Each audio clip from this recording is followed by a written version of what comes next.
Meron nag-comment, bakit ba meron daw cabinet daw sa kusina natin? Ito? Mukha bang cabinet yan?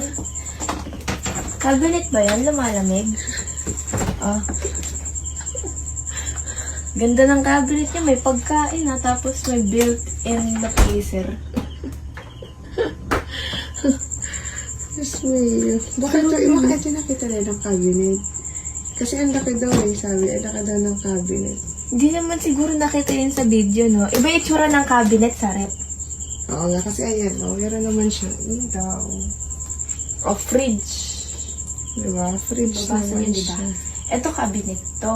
Halata naman. Ito, kaba cabinet yan. Kaya nga. Ang Ang layo. gulo na natin yung gulo ng fridge natin. Punong-puno ng pagkain na kung ano. Pati ngayon kung hindi cabinet ha. Oh. May mga tubig, may juice, may kung ano-anong pagkain, may chocolate. Dito may yellow. Andito yung mga frozen meat. Ganda ng cabinet ko, no Aesthetic high-tech. naman ang rep natin. Huwag ko nang tingnan yung loob. Sobrang gulo. Kagulo yun. Oh, aesthetic ng cabinet namin, high-tech. May Lumalamig. built-in freezer.